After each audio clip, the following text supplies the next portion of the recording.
उठने को कहता है, ये कोई मजाक का टाइम नहीं है। आखिर तुम एक ट्रांसफर स्टूडेंट से एक ही पंच में कैसे गिर सकते हो? चलो अब उठ जाओ। ये देखकर जो यून सोचता है, ये मैंने कैसे किया? मुझको इसको मारने की कोई इंटेंशन नहीं थी, मुझे बस थोड़ा गुस्सा आ गया था जब मैंने इसको सीओ की बुक पर थूकते हुए देखा, जो वो इतने ध्यान से पढ़ती रहती है। इतने में डोंगमिन उठता है और उसको उठता देख के जो यून की हवा निकल जाती है, लेकिन डोंगमिन जो यून के उस पंच से इतना ज्यादा घबरा गया होता है कि वह अब बहाने बनाने लगता है। वह कहता है, क्या मैं कब गिरा?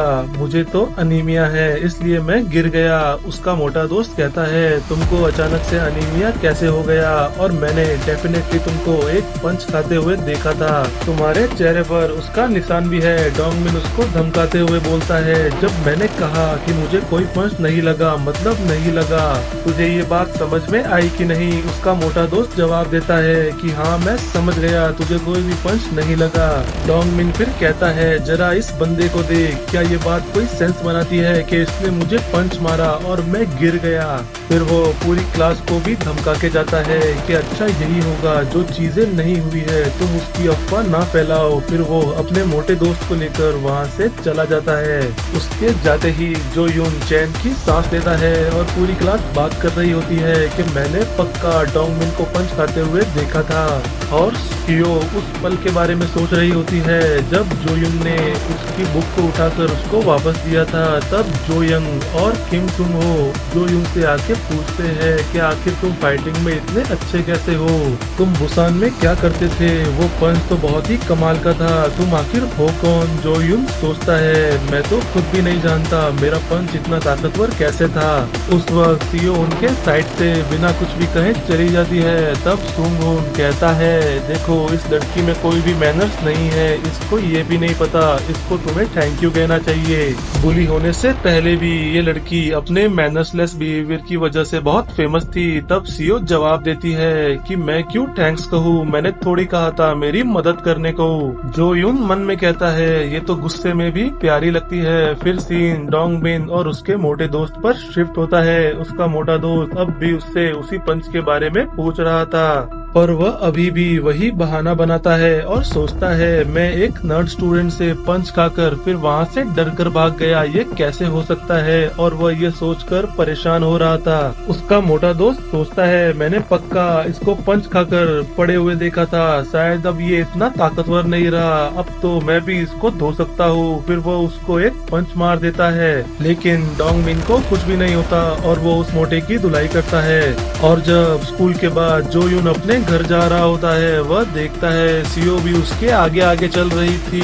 वह सोचता है क्या इसका घर भी इसी रास्ते पर है? ऐसा लग रहा है जैसे मैं इसको फॉलो कर रहा हूँ और कोई भी गलत समझ सकता है, लेकिन लगता है वो बुली इसको स्कूल के बाहर परेशान नहीं करते, ये तो एक रिलीफ की बात है। फिर सीओ रुक जाती है और पीछे मुड़कर कहती है, क्या तुमको मुझसे कुछ कहना है? क्या तुम मुझसे थैंक्स सुनने के लिए आए हो? इससे पहले कि वो आगे कुछ कहती, जो यून उसके हाथ में एक चीज दे देता है और ये कहते हुए चला जाता है कि मेरा घर भी इसी रास्ते पे है, बाय, कल मिलते हैं।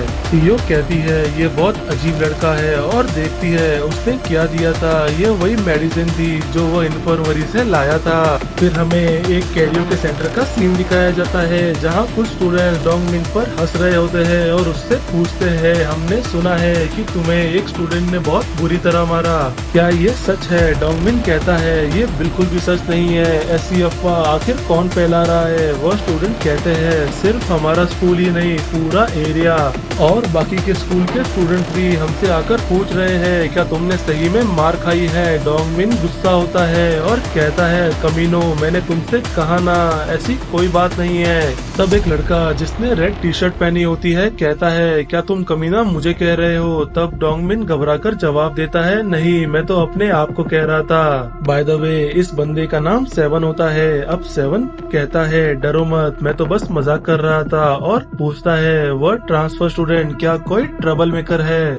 तब डोंगमिन कहता है नहीं, वो सिर्फ एक नॉर्मल बंदा है, बस वो साइज में बड़ा है। डोंगमिन सोचता है मैं भले ही ये कह रहा हूँ पर मैं जानता हूँ जब उसने मुझे पंच किया था तब एक मोमेंट के लिए मुझे उसका ऑरा फील हुआ था, वो ऑरा किसी नर्ड का नहीं था। तब एक लड़की कहती है इसका मतलब तो तुम सुपर नर्ड हुए क्योंकि तुमने एक नर्ड से मार खाई। डोंगमिन गुस्सा होते हुए कहता है अब बस करो, मैंने तुमसे कहा ना मैंने कोई मार नहीं खाई। तब सेवंथ कहता है तो प्रूव करो कि तुम कोई नर्ड नहीं हो। तुम जानते हो दायहान किसी भी नर्ड को पसंद नहीं करता और जब उनको पता लगेगा कि तुम एक नर्ड से मार खा के आए हो तब तुमको क्या लगता है तब क्या होगा? शायद तुम्हारे साथ भी वैसा ही होगा जो सीओ के साथ तुम करते हो। अगर तुम ऐसा नहीं चाहते तो उस नर्ड को सबक सिखाओ और प्रूव करो कि तुम हमारे साथ रहने के लायक हो। फिर सीन शिफ्ट होता है। जो यून खाना खा रहा था तब एक बोतल उसके ऊपर उड़ती हुई आती है, वो उसको डॉज कर लेता है। यह बोतल डोंगमिन ने फेंकी थी और वह जो यून से कहता है इस बार हम रियल में फाइट करेंगे तो रेडी हो जा। जो यून को तो कुछ भी समझ नहीं आता। फिर हमें कुछ घंटे पहले का सीन दिखाया जाता है। मॉर्निंग में जब जो यून रेडी हो रहा था उसको लगता है आज का दिन बहुत अच्छा जाने वाला है। वो रेडी होके निकलने ही वाला था कि तभी उसका बड़ा भाई यूंग उससे पूछता है क्या तुम इतनी जल्दी स्कूल जा रहे हो? असल में यूंग ही उसका क्लास टीचर होता है जिसको हमने पहले देखा था। यूंग पूछता है कि कल का दिन कैसा था? जो यूंग जवाब देता है हाँ बहुत अच्छा था, मेरे सारे फ्रेंड्स मेरे साथ बहुत अच्छे हैं। यूंग कहता है क्या किसी ने तुम्हारे साथ फाइट करने की कोशिश की? ये सुन के जो यून अनजान बनने की कोशिश करता है और सोचता है वैसे भी मैंने उस बात को हैंडल कर लिया था और यूंग को उसके बारे में बिल्कुल भी पता नहीं चल सकता। फिर जो यून झूठ बोलता है कि कल कोई फाइट नहीं हुई, वो सब लोग बहुत अच्छे हैं। फिर यूंग जो यून को लेक्चर देता है जैसे अपनी पढ़ाई पर ध्यान दो, अच्छी यूनिवर्सिटी में जाना, ज्यादा मॉम डैड को परेशान मत करना। और ये लेक्चर सुन के जो यून के कानों से तो खून ही आ जाता है। फिर यूंग पूछता है क्या तुम्हारी मेमोरीज वापस आई? तब जो यून जवाब देता है अभी तक तो बिल्कुल भी नहीं आई। फिर यूंग मुस्कुराते हुए कहता है जल्दबाजी मत करना, वह कभी ना कभी तो वापस आ ही जाएंगी। फिर जो यून स्कूल जाता है जहाँ उसको बहुत नींद आ रही होती है। वह याद करता है उसकी मॉम ने कहा था सुबह 5 बजे उठकर पढ़ाई करना ही तुम्हारी हैबिट है, लेकिन उसको तो बहुत ज्यादा थकान हो रही थी। शायद उसकी बॉडी को अभी 5 बजे उठने की हैबिट नहीं रही। वह क्लास में जाता है तो वहाँ सीओ बैठी हुई थी। वह उसको देखकर चौंक जाता है और उससे बात करने की कोशिश करता है लेकिन वह उसको फिर से इग्नोर कर देती है। फिर जोयुन बैठ जाता है और सीओ कल की बात याद करने लगती है जब जोयुन ने उसकी हेल्प की थी। फिर वो कहती है क्योंकि तुम अब जल्दी आ गए हो तो क्यों ना अब हम पढ़ाई पर फोकस करें। फिर जोयुन कहता है हाँ सही कहा, हमें पढ़ाई करनी होती है। और मन में कहता है इसने मुझसे पहली बार कुछ बात की, लगता है आज सही में मेरा लकी डे है। लेकिन कुछ ही देर में उसको नींद आने लगती है और वो एक सेकंड के लिए सो भी जाता है। फिर वो अपनी कोरियन बुक पर कंसंट्रेट करता है लेकिन उसको कुछ भी समझ नहीं आता। फिर उसकी नजर सीओ की इंग्लिश बुक पर जाती है और वो कहता है कोरियन को छोड़ो, अभी मैं इंग्लिश पढ़ता हूँ, शायद इसमें से मुझे कुछ याद आ जाए। वह ये देखकर हैरान हो जाता है कि उसको इंग्लिश सब्जेक्ट बहुत इजी लग रहा होता है और वो बहुत इजीली सारे क्वेश्चन सॉल्व कर रहा था। मैं सही में एक क्लेवर स्टूडेंट हूँ। सीओ ये देखकर हैरान हो जाती है और सोचती है ये क्वेश्चन थोड़े हार्ड है लेकिन फिर भी ये इनको कितनी इजीली सॉल्व कर रहा है। सीओ कहती है हे जोयुन सोचता है उसको किसने बुलाया। वो ये देखकर हैरान हो जाता है कि सीओ ने उसको बुलाया है। जोयुन कंफर्म करने के लिए पूछता है क्या तुमने मुझे बुलाया? सीओ कहती है वैसे तुम्हारी इंग्लिश बहुत अच्छी है और वो इससे आगे कुछ कह पाती। इससे पहले बिरयानी में इलायची डालने सुंगहुन आ जाता है और कहता है हे जोयुन क्या तुम इतनी जल्दी आ गए और तुम पढ़ाई कर रहे थे, ये सही में बहुत इम्प्रेसिव बात है। इतने में सीओ वहाँ से उठकर चली जाती है और सुंगुन कहता है, तुमको बहुत ऑकवर्ड फील हो रहा होगा, उस जैसी बिना मैनर्स वाली लड़की के साथ बैठना, अच्छा हुआ मैं आ गया। जोयुन भी उनको थैंक यू कहता है आने के लिए, लेकिन अंदर से तो वो रो रहा था क्योंकि सीओ ने पहली बार उससे बात की थी। फिर जोयुन जोयंग के लाए हुए सैंडविच से एक बाइट लेता है और उसको उसका फ्लेवर बहुत पसंद आता है। सोचता है आज के दिन की बहुत टेस्टी शुरुआत हुई है, बस मैं सीओ से ठीक से बात ही नहीं कर पाया, बाकी सब बढ़िया है। और वो याद करता है सीओ और उसका घर एक ही रास्ते पे आता है, तो आज उससे साथ में घर चलने को पूछता हूँ। जोयुन ये ख्याली पुलाव बना ही रहा होता है, तभी एक बोतल उस पे उड़ते हुए आती है। यह बोतल डोंगमिन ने फेंकी थी।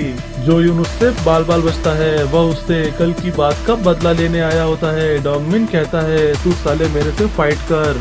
जोयुन सोचता है सुबह से सब कुछ कितना स्मूथ जा रहा था, लेकिन अब तो लगता है मेरी खैर नहीं। फिर सीन सेवन पे शिफ्ट होता है, जो डोंगमिन के स्कूल में आने का इंतजार कर रहा होता है और वह एक लड़के से अपना कान साफ करवा रहा होता है, लेकिन वह लड़का थोड़ा ज्यादा ही अंदर डाल देता है, मेरा मतलब कॉटन बर्ड्स। फिर सेवन उस लड़के को थोड़ा परेशान करता है, इतने में ही दूसरा लड़का आ जाता है और कहता है डोंगमिन स्कूल आते ही सीधा उस ट्रांसफर स्टूडेंट से भिड़ने चला गया। सेवन ये सुनकर बहुत एक्साइटेड होता है और उस ट्रांसफर स्टूडेंट की क्लास की तरफ निकलता है। इतने में जोयुन डोंगमिन से कहता है कि यार क्या हुआ, अचानक से ऐसा क्यों कर रहा है, क्यों ना अपन थोड़ी देर के लिए शांत हो जाए और इस टॉपिक को बातों से सॉल्व करे। लेकिन डोंगमिन उसकी बिल्कुल भी नहीं सुनता और उस पे एक पंच ड्रॉ करता है, लेकिन जोयुन उससे बहुत इजीली बच जाता है। इतने में वहाँ सेवन आ जाता है और कहता है डोंगमिन फाइटिंग में बहुत अच्छा है और बहुत हैंडसम भी है, एक सच्चा फाइटर। देखते हैं इन दोनों गधों में से कौन जीतता है। यह सुनकर डोंगमिन को बहुत गुस्सा आता है, लेकिन वो उसको कुछ भी नहीं कहता और जोयुन से कहता है जब तक मैं तुझे ठोक रहा हूँ बिल्कुल सीधा रहना।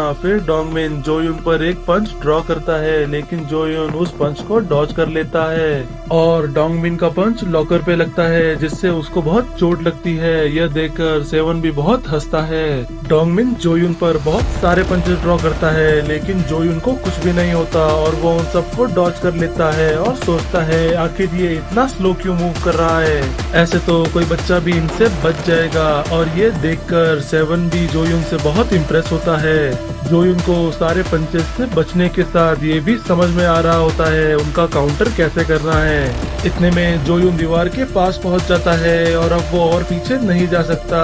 इसका फायदा उठाकर डोंगमिन एक जोर का पंच ड्रॉ करता है, लेकिन इस बार जोयुन उसको डॉज नहीं करता बल्कि एक काउंटर पंच थ्रो करता है, जिससे डोंगमिन हवा में उड़ जाता है और सेवन के पास जाकर गिरता है। सेवन सोचता है तो ये सारी बातें सच थी, डोंगमिन को इस बंदे ने एक पंच में सुला दिया था।